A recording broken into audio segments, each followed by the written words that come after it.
Good morning, student. My name is Yuvraj Joshi, and you are watching Java Lab Session PCS 408. Today we will discuss what is the menu-driven program with the help of scanner objects. On the previous occasion, we have discussed about a JDK installation and Eclipse installation. Also, we have taught you about what are the data types, primitive and reference. Also, we have taught you about the scanner objects too. So what we are going for today is I will tell you how to create a menu driven program with the help of scanner objects. And if anyone had any query for the previous classes, they can ask us without any hesitation. Moving forward with the program, go to the hello world package and then right click on it and create a new class. And this class would be example. And you know about the public static void main. So here how we are going to start. First we will talk about the scanner class. Then we will be instantiating a scanner object. Then we will talk about the input methods. And then we will do some examples on reading input from the keyboard. That is what scanner class is meant for. So let's get started. Suppose we have a program that attaches welcome to the username. So we have a string that is username that is equals to Yuvraj, and then we have a println method that will be used to attach welcome to the username. So system.out.println bracket start double inverted commas welcome, then concatenate the username. That is what this plus is used for, and then terminate. Now what we'll do is we will run this program. Here we go. We have welcome Yuvraj. You can see it on the console. Now we will give space after welcome, then we will get the space between welcome and Yuvraj over the console. So as you can see here, we are storing value inside a variable that is username. Suppose that we want the user to enter his name using the keyboard. We want to print welcome username. This is where we will use the scanner class.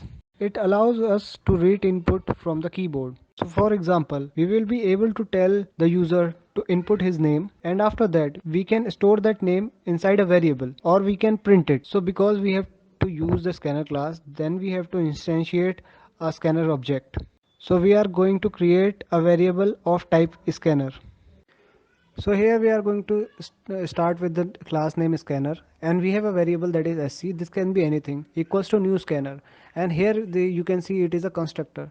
In the place of system.in within the brackets, it could be system.out when we would be asking from the monitor.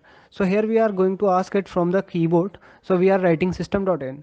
You are assigning this variable equals to a new scanner. So this scanner after new is the constructor of this scanner class, and in here we are giving system.in as a parameter. So here you can see we are creating an object that is sc that will read the data from system.in. System.in points to the keyboard. System.out points to the monitor. So now this sc object can be used to read data from the keyboard. So here we are using println method. What will happen that println will see that we are printing in sc.next method will be called.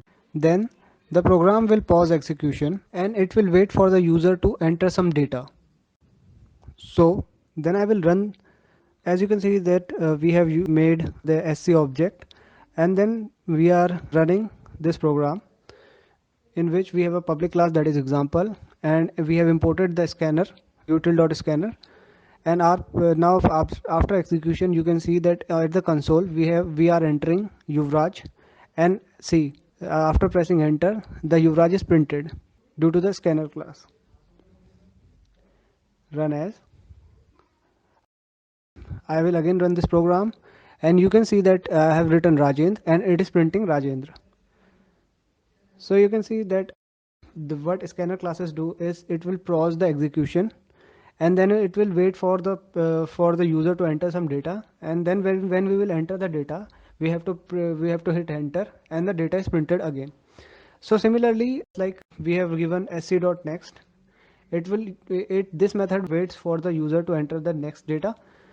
Similarly, we have this method for the data types also, like sc.nextInt for the integer, sc.next boolean for the boolean data, sc.nextFloat for the floating data, that is decimal values, sc.nextLong, long for the lengthy values, and this one is for the double, and next dot short. So these are for the data types.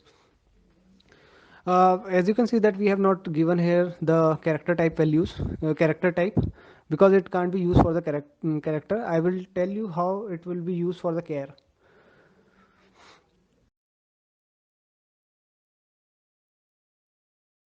So now what I am doing here, I am running it again and I am writing my full name Yuvraj Joshi, and I am hitting enter, and you can see that only Yuvraj is printed. Why so? Because there is a space between that.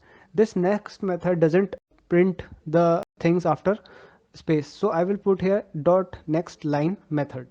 So what it will do is, I will show you when I will run it. Run as Java application. So I will write my full name again, Yuvraj Joshi, and here we go. We have written our full name, Yuvraj Joshi.